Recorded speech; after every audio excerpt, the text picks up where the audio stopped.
సత్యనారాయణ గారు 2021 జూలైలో జొమాటో ఐపీఓ మార్కెట్‌లోకి వచ్చింది. అదేవిధంగా 2021 నవంబర్‌లో పేటీఎం 2 భారీ అంచనాలతో ఐపీఓల ద్వారా మార్కెట్‌లోకి వచ్చాయి. సో, అప్పట్లో పెద్ద ఎత్తున డిస్కషన్స్ బాగా నడిచాయి. పెద్ద ఎత్తున అమౌంట్ కూడా కలెక్ట్ చేశాయని మాట్లాడుకున్నాం గదా! అయితే గత కొంతకాలంగా కూడా ఈ జొమాటో గానీ, పేటీఎం గానీ చాలా స్తబ్దుగా ఉన్నాయి. సో, ఈ స్తబ్దుగా ఉన్న మార్కెట్ గురించి కూడా ఇప్పుడు చాలామంది అడుగుతున్నారు, మాట్లాడుతున్నారు. మరి ఎందుకు అలా మారిందంటారు? మరి దీని గురించి మీరు ఎటువంటి విశ్లేషణ ఇస్తారు? ఓకే. ఇది మంచి డౌటే. ఎందుకంటున్నా అంటే, ఎప్పుడైతే ఎక్కువ శాతం బాగా ప్రచారం జరుగుద్దో అవి ఉండవు. మనం చూసేయన్నీ కూడా నెట్ ప్రాఫిటే బేసు. కంపెనీ ఎంత బాగుండని ప్రాఫిట్ ఉందా? ఓకే. ప్రాఫిట్ వచ్చినప్పుడు ఎంటర్ అవ్వమని చెప్తాం. మీరు అంటే నేను అంటున్నాను కాదు. ఇదే జొమాటో, ఇదే పేటీఎం, మన సుమన్ టీవీలో నేను ఐపీఓ టైంలో వీడియోలు చేయడం జరిగింది. అప్పుడు చెప్పడం కూడా జరిగింది. ఏమని అంటే, జొమాటో మైనస్లో ఉంది, పేటీఎం కూడా మైనస్లోనే ఉంది, కానీ మార్కెట్ మొత్తము ఏం చెప్తున్నాయి అంటే జొమాటో తెలవనోళ్ళు లేరు, పేటీఎం తెలవనోళ్ళు లేరు. అప్పుడు మార్కెట్ ఆల్ టైమ్ హైక్ పోవటం, మార్కెట్ బాగా పెరగటం, ఐపీఓలు నడుస్తుంది భూమ్. అప్పుడు హవా అంటే ఏంది, ఏ ఐపీఓ వచ్చినా అలాట్మెంట్ వస్తే చాలు అనుకునే వాళ్ళు ఎక్కువ మంది అయినరు. యాంకర్ ఇన్వెస్టర్స్ అనుకోండి, మ్యూచువల్ ఫండ్స్ అనుకోండి, అన్నీ కూడా ఎంకరేజ్ చేయటం అనుకోండి, అడ్వర్టైజ్మెంట్ చేయటం అనుకోండి. ఆ జొమాటో గురించి తెలవంది ఏముంది, జొమాటో ఏముంది, విలేజెస్ డిస్ట్రిక్ట్లలో ఎక్కడికి పోయినా సాఫ్ట్వేర్ వాళ్ళు ఇట్లా క్లిక్ చేయగానే జొమాటో యాప్ డౌన్లోడ్ చేసుకోండి, మేము మీకు తెచ్చిస్తాం అనటం, ఆఫర్లు ఇవ్వటం, సర్వీస్ చేయటం, ఇవన్నీ జరిగినాయి అప్పుడు. ఓకే, ఇప్పుడు ఇక చూద్దాం జొమాటో ఎప్పుడు వచ్చింది పబ్లిక్ ఇష్యూకి. ఇది జొమాటో గురించి మీరు వెబ్సైట్కి వెళ్తే చిత్తూరు గారి వెబ్సైట్లో డేట్ ఉంది. ఇది మార్చి 21, అంటే అప్పుడు లాస్ట్లోనే ఉంది. మొదటి నుంచి మనకి ఏదైతే సెబీకి ఫైల్ చేసిన ప్రాఫిట్ అండ్ లాస్ ప్రాస్పెక్టస్ ఉందో అప్పుడు కూడా మైనస్లోనే ఉంది. మొన్న మళ్ళీ లేటెస్ట్ రిజల్ట్స్ వచ్చినాయి.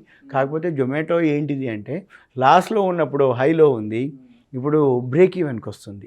జొమాటో ఏదైతే ఉందో ఇప్పుడు బ్రేక్ ఈవెన్కి వస్తుంది, అంటే లాస్ట్లో తగ్గించుకుంటూ వస్తుంది.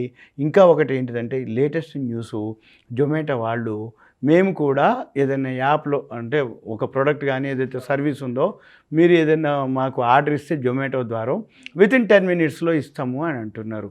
అందుకని జొమాటో ఇప్పుడు కొనుక్కోవటానికి reasonable price, fair price, best price అని నా సూచన. ఎందుకంటున్నానంటే, ఒకటి జనవరి 1, డిసెంబర్ 31 నాడు నిమిషానికి స్విగ్గీ వాళ్ళు, జొమాటో వాళ్ళే 6,000, 8,000 ఆర్డర్స్ వచ్చినాయి. కేకులు అనుకోండి, కోకులు అనుకోండి. ఎప్పుడు డిసెంబర్ 31 జనవరి స్విగ్గీ ఫస్ట్ వచ్చింది, సెకండ్ జొమాటో వచ్చింది. వాళ్ళు 8,000 ఏమో నిమిషానికి ఆర్డర్స్ వస్తే వీళ్ళకి 6,000 ఆర్డర్స్ వచ్చినాయి. ఇప్పుడు లేటెస్ట్ న్యూస్ ఏంటంటే, వీళ్ళు 10 నిమిషాలకే మేము డెలివరీ ఇస్తాం అనటం జరిగింది. టర్న్ అరౌండ్ అవుతుంది, సేల్స్ బాగా పెరుగుతుంది.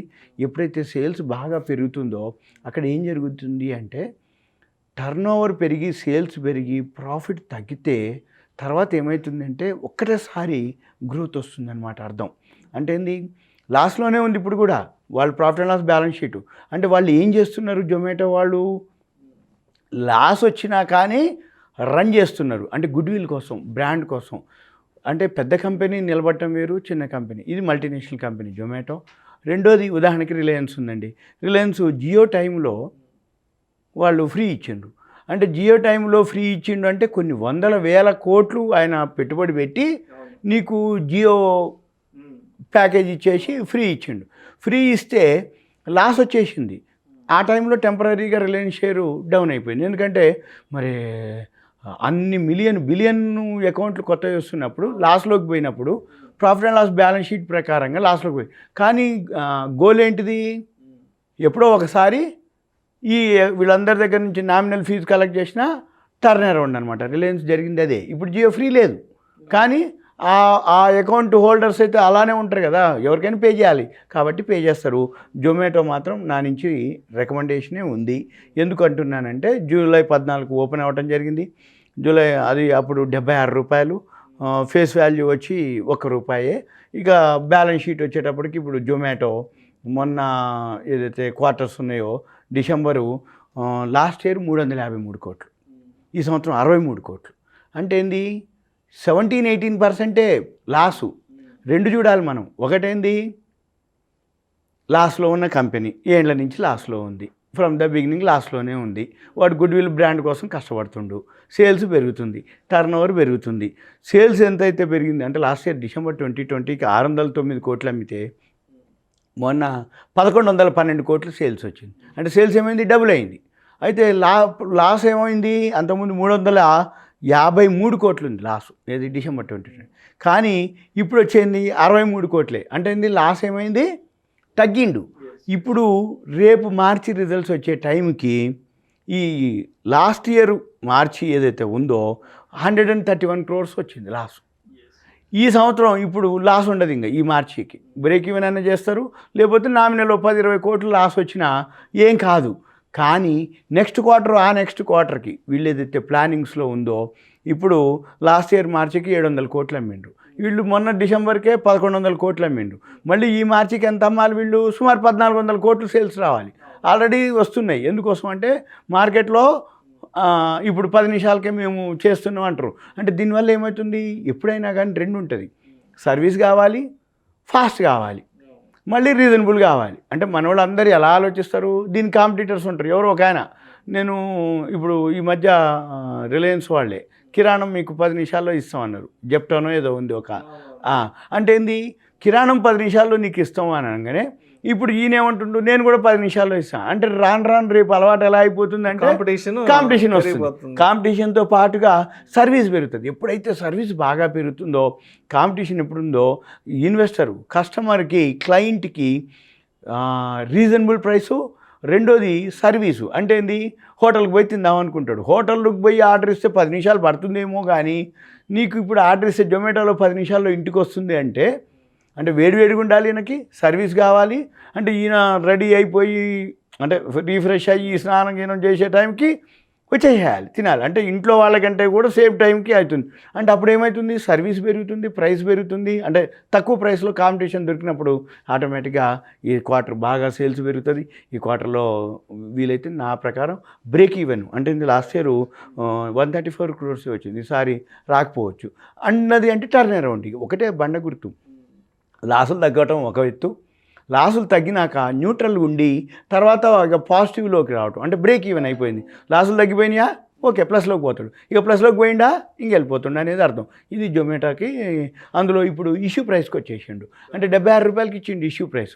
ఇప్పుడు ఆల్మోస్ట్ ఆల్ ఎంత ఉంది ఇక్కడ, ఇప్పుడు ప్రజెంట్ ఆల్మోస్ట్ ఆల్ అక్కడే ఉండి, అంటే దగ్గరలో, అంటే ₹1 ₹2 అటు ఇటు, ₹80 70 పైసలు ఉండు, 76-80 రూపాయలు. అంటే ఏంది, ఇయర్లీ లోకి, అంటే ఇష్యూ ప్రైస్కి దగ్గరలో ఉంది. అంటే ఏంది, ఇష్యూ ప్రైస్లోకి ఎవరైతే కొనుక్కున్నారో, ఎప్పుడైతే ఆ జూలై టైంలో అతను నువ్వు ఒకటే, ఏది 100కో 110కో కొనుక్కున్నాయని ఒకటే, ఈరోజు ₹80 కొనుక్కున్నాను. ఇక ఇంకా బాటంకి వస్తుందా, అప్పుడు ఇంకొన్ని యావరేజ్ చేసుకోవాలి.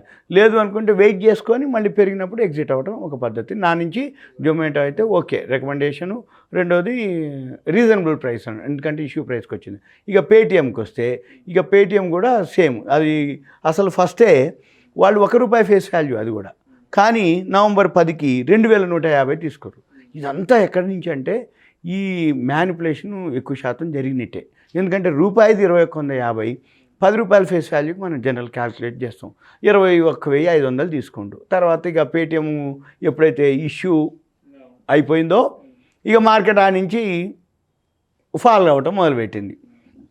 ఎప్పుడైతే మార్కెట్తో పాటు ఈ పేటిఎం కూడా కిందికి వెళ్ళిపోవడం జరిగింది. ఎంత కిందికి వచ్చిందయ్యా, ఎంత వచ్చిందయ్యా అంటే, ఇప్పుడు పేటిఎం 556కి వచ్చింది. ఇప్పుడు ఇష్యూ ప్రైస్ ఎంత అయ్యా, 21.50, అంటే 25%కి దిగిపోయింది. అంటే దాని రియల్ వాల్యూ ఎలా చూడాలి అని అంటే, ఈ ఏదైతే ప్రాఫిట్ ఉందో, మనము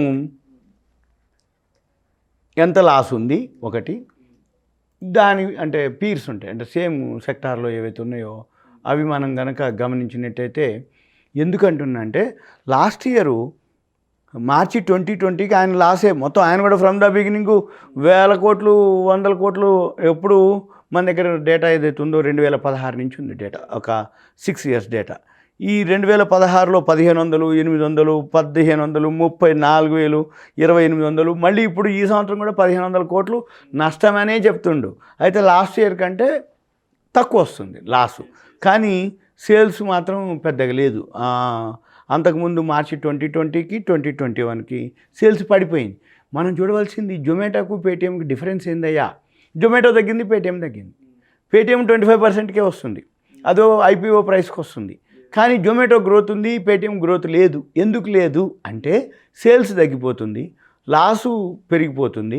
అంతకుముందు ఏవైతే లాసులు ఉన్నాయో అవన్నీ తీసుకోవటం జరిగింది. ఇప్పుడు దీని ప్రకారం అంటే ఉదాహరణకి మనము కాంపిటీటర్స్ అంటే వీళ్ళంతా ఒకటే కాంపిటీటర్, జొమాటో వాళ్ళు, ఇండియా మార్ట్, జస్ట్ డైల్ వీళ్ళంతా సేమ్ ఉన్నారు. వీళ్ళు మామూలుగా మనం గనక గమనిస్తే ఈ ఏదైతే దీనికి పిఈ రేషియోలు ఉండనే ఉండవు, ఎందుకంటే ప్రాఫిట్ ఉంటేనే పిఈ రేషియో ఉంటుంది. ఇవన్నీ మైనస్లో ఉన్నాయి. అంటే మనం పారామీటర్స్ ఆర్ఓఈలని, ఆర్ఓసిఈలు ఇవన్నీ చూస్తాం, ఇవన్నీ కూడా మైనస్లోనే ఉన్నాయి. ఎప్పుడైనా కానీ ఏవైతే మనము పారామీటర్స్ అంటే ఆర్ఓఈలు, ఆర్ఓసీలు, ఎబిటాలు, నెట్ ప్రాఫిట్లు అవన్నీ ఏవైతే చూస్తాం అవన్నీ కూడా మైనస్లో ఉన్నప్పుడు ఇంకా దాన్ని చేయక్కర్లే. అయితే పేటీఎంని గనక ఇంకా దిగిపోయినాక ఎప్పుడైనా ఇంకా ఏమో చెప్పలేము, ఇంకా అయితే కనబడుతూనే ఉంది ఇది డౌన్ఫాలే. ఎంత అయ్యా అంటే ఈరోజు కూడా ఒక 10 రూపాయలు పడ్డది. చీపేరా అంటే ఇంకా చీప్ అయిపోయింది. అంటే 2,150 తీసుకున్న ఆయన 555కి, అంటే నువ్వు ఒకటే లాస్ కాదు, ఇన్వెస్టర్ ఒకటే కాదు, యాంకర్ ఇన్వెస్టర్స్ లాసే, మ్యూచువల్ ఫండ్స్ లాసే. ఎవరైతే ఇప్పుడు పేటీఎం గుడ్ విల్ అనుకోండి, బ్రాండ్ అనుకోండి, సరే ప్రమోటర్కి ఏం కాదు, ఎందుకంటే 10 రూపాయలదే 2,150కి అమ్ముకోండి, 200, 300 రేట్లు అమ్ముకొని పైసలు చేసుకోండి, కాబట్టి ప్రమోటర్కి ఏం కాదు. ఎవరైతే ఆ రేట్లో ఎంటర్ అవుతారో, ఏది ఆ 2,150 రేట్లో, ఇంకా చాలామంది ఏంటిది ఐపీఓ రాగానే తగ్గిపోతుందని కూడా, అంటే ఐపీఓ అప్లై చేసిన వాళ్ళందరికీ ఇచ్చేసిండు ఒకటి. నెంబర్ 2, ఐపీఓ అప్లై చేయలేదనో, లేకపోతే 2,150కి వచ్చింది మళ్ళీ పెరగకపోద్దా అని 1,500, 1,000, 900, 800, 700 ఎక్కడికక్కడికి ఇంకా చీప్ అని చాలామంది కొనుక్కున్న వాళ్ళు కూడా ఉన్నారు. వాళ్ళందరూ దొరికిపోయారు. అయితే మళ్ళీ మనం ఏం చేయాలి? ఒకటే బండ గుర్తు, జొమాటో కానీ పేటీఎం కానీ ఏ స్క్రిప్ అయినా సరే మీరు గనక కొనుక్కోదలుచుకుంటే ఇక ఫండమెంటల్ వదిలిపెట్టేసి టెక్నికల్ ఫాలో కావాలి. టెక్నికల్ ఎలా ఫాలో కావాలి? ఇప్పుడు ఇవాళ 551 రూపాయలు ఉందనుకోండి, ఉదాహరణకి 552 ఉందనుకోండి పేటీఎం. రేపొద్దున అంటే ఈరోజు కొనదలుచుకున్నావు, నిన్నటి ధర కంటే పైన ఉన్నప్పుడు, ప్రీవియస్ క్లోజ్ కంటే పైన ఉంటే కొనుక్కోవాలి ఒకటి. లేదు రేపు కొనుక్కోదలుచుకున్నావు, ఈరోజు క్లోజ్ అయిన ధర ఉంటుంది, దానికంటే పైన ఉంటే కొనాలి. ఎప్పుడు కొనదలుచుకున్నావు? సోమవారం కొనదలుచుకున్నావు, శుక్రవారం క్లోజింగ్ ధర ఎంత? సోమవారం ఆ క్లోజింగ్ ధర కంటే పైన ఉంటే కొనుక్కో. మంగళవారం కొనదలుచుకున్నావు, సోమవారం ధర కంటే పైన ఉంటే కొనుక్కో, సోమవారం ధర కంటే కింద ఉందనుకో అవాయిడ్ చేయి. సపోజ్ బుధవారం కొనదలుచుకున్నావు, మంగళవారం ధర కంటే పైన ఉంటే కొనుక్కో. మరి తగ్గి పెరుగుద్దా అంటే ఎలర్ట్స్ ఉంటాయి ఇందులో. మీరు కావాలనుకుంటే కొంచెం ఎడ్యుకేటెడ్ ఉన్నవాళ్ళు, సాఫ్ట్వేర్ కానీ కొంచెం ఐడియా ఉన్నవాళ్ళు ఎలర్ట్స్ పెట్టుకోవాలి. అంటే ఏంది, అది ఎప్పుడు పెరుగుద్దో నేను చూడలే కదా, ఈ లోపల అది పెరిగింది కదా అని అనుకోకుండా ఎలర్ట్స్ కనుక పెట్టుకుంటే అది నిన్నటి ధర కంటే ఈరోజు కనుక పైకి వెళ్తే అలర్ట్ వస్తుంది. ఇక మనం ఏం చేయాలి? ఒకరోజే అలర్ట్ కాగానే నువ్వేమి టెంప్ట్గా అక్కర్లే, 1-2 రోజులు అబ్జర్వ్ చేయాలి. ఎందుకోసం అంటే ఒకరోజు కొంచెమే మూవ్ అవుతాడు. నెలపొడుపు మాదిరే, అమావాస్య తెల్లారి నెలపొడుపు వస్తుంది. నెలపొడుపు రాగానే కొంచెం వచ్చినాక అమ్మయ్య ఇక ఓకే అనుకున్నాక అప్పుడు మీరు ఎంటర్ అయిపోయి పాత రేట్లు ఎవరైతే అంటే 1,000 రూపాయలు, 900, 800, 700 ఎక్కడైతే కొని ఉన్నారో అవి ఏమవుతుందంటే యావరేజ్ అవుతాయి తొందరగా. ఎప్పుడైతే యావరేజ్ అవుతాయో, ఎక్కడైతే తొందరగా బ్రేక్ ఈవెన్ వస్తుంది, అప్పుడు నమస్తే ఎగ్జిట్ అవ్వచ్చు. ఎందుకంటున్నా అంటే ఈ పేటీఎం పెరిగేది కనపడకపోగా నీకు లాస్ వస్తే రోజు అది తెలుస్తుంటుంది బుర్రలో, అరే పేటీఎం అని ఇంకోటి కొనవు, ఇది అమ్ముకోవు, లాస్కు అమ్మబుద్ధి కాదు, కొత్తది కొనలేవు, దీన్ని వదిలించుకోలేవు. కాబట్టి ఏం చేయాలి? లోలో ఉన్నప్పుడు కొన్ని కొనుక్కుంటే బ్రేక్ ఈవెన్ తొందరగా అవుతుంది. అప్పుడు 2 యావరేజ్ చేసుకొని నో ప్రాఫిట్ నో లాస్ తోటి ఎగ్జిట్ అవ్వాలి. కానీ 190 మందికి ఎట్లుంటుందంటే 2,150 ఎప్పుడు పేటీఎం కొంటాడు, జొమాటో 140, 150, 160 ఆ రేట్లో కొంటాడు. ఇప్పుడు 80కి రాగానే పైసలు లేవు అంటాడు. పైసలు లేవు అనగానే ఓకే, నువ్వు జొమాటో 130, 140 అప్పుడు కొనడానికో ధైర్యం చేస్తావు, ఇదో 2,150, 2,000 అప్పుడు 1,800 అప్పుడు కొనడానికి ధైర్యం చేస్తావు. ఇప్పుడు చీప్ ఉందిరా బైక్ కొనుక్కోరా అంటే నా దగ్గర పైసలు లేవు అంటాడు. అంటే ఏం జరుగుద్ది అంటే అంటే దాని మీద అవగాహన లేక ఏమలే ఎందుకు పెరుగుద్దో ఏమలే వీళ్ళు ఇంతే చెప్తారులే, వీళ్ళు అన్నట్టుగా అంటారు. జనరల్గా ఫండమెంటల్ టెక్నికల్స్ రెండూ తెలిస్తే తప్ప షేర్ మార్కెట్లో పైసలు రావు. ఉట్టి ఫండమెంటల్ తెలిసినా ఉట్టి టెక్నికల్ తెలిసినా పైసలు రావు. న్యూస్ బేస్డ్ తోటే మూమెంట్లు వస్తాయి. ఆ న్యూసే దాన్ని తీసుకుపోతాయి పైకి. ఫండమెంటల్ వాల్యూ తెలిసింది కానీ ఎంటర్ ఎగ్జిట్ తెలవలేదు, టెక్నికల్ చెప్తాయి అవి. టెక్నికల్ ఎంటర్ ఎగ్జిట్ చెప్పినాయి కానీ ఏం జరిగిందో ఎందుకు జరిగిందో అనేది చెప్పేది ఫండమెంటల్. అంటే పెరగడానికి కానీ పడటానికి రీజన్ చెప్పేది ఫండమెంటల్. టెక్నికల్ ఎంటర్ ఎగ్జిట్ చెప్తుంది, కొనమని చెప్తుంది, కానీ కొనాలా అమ్మాలా చెప్పేది ఫండమెంటల్. ఈ రెండింటితో పాటు న్యూస్ మెయిన్. అంటే ఇప్పుడు ఎగ్జాంపుల్ రష్యా ఉక్రెయిన్ అని, లేకపోతే బడ్జెట్ అని, కోవిడ్ వార్తలని, ఏది ఎనీ అనమాట. ఏదైతే న్యూస్ ఉందో ఒక్కొక్క కంపెనీకి ఒక్కొక్క న్యూస్ వస్తుంది. ఇప్పుడు జొమాటోకి న్యూస్ వచ్చింది, ఏం న్యూస్, నేను కూడా 10 నిమిషాలు ఆటోమేటిక్గా పెరుగుతాయి. యాపిల్ పెంచుతాడు అంటే సేల్స్ ఆటోమేటిక్గా ఇంక్రీజ్ అయింది. సేల్స్ ఇంక్రీజ్ అవుతుందంటే టర్న్ ఓవర్ ఇంక్రీజ్ అవుతుంది. టర్న్ ఓవర్ ఇంక్రీజ్ అయితే ప్రాఫిట్ వస్తుంది. ప్రాఫిట్ వస్తుందంటే నేను లాస్లో ఉండు, లాస్ తగ్గుద్ది. ఒకటే ప్రాఫిట్ వస్తుంది అని అంటే లాస్లో ఉన్న కంపెనీ లాస్ తగ్గుద్ది, ప్రాఫిట్లో ఉన్న కంపెనీ ప్రాఫిట్ ఇంక్రీజ్ అవుతుంది. రెండే. సపోజు మనం ఇవి కనుక గమనించగలిగితే నీకు ఇదే కాదు, ఒక జొమాటో పేటీఎం అని కాదు, జనరల్గా ఇంకేమున్నా కానీ మనం ఇలానే అబ్జర్వ్ చేయాల్సి ఉంటుంది. Thank you sir, thank you so much. ప్రస్తుతం జొమాటో పరిస్థితి ఏ విధంగా ఉంది, అదేవిధంగా పేటీఎం పరిస్థితి ఏ విధంగా ఉంది, ఈ అంశం గురించి ప్రేక్షకులకు మీ విశ్లేషణ ద్వారా చాలా చక్కగా వివరించారు sir. Thank you so much sir. Thank you. Suman TV ప్రేక్షకులకు ధన్యవాదాలు. ఇలాంటి మరిన్ని interesting videos and valuable information కోసం వెంటనే మా Suman TV money channel subscribe చేయండి, లైక్ చేయండి, షేర్ చేయండి. అదేవిధంగా మీ అభిప్రాయాలను వీడియోస్ కింద కామెంట్స్ రూపంలో మాకు తెలియజేయండి. This is Vishnu signing off.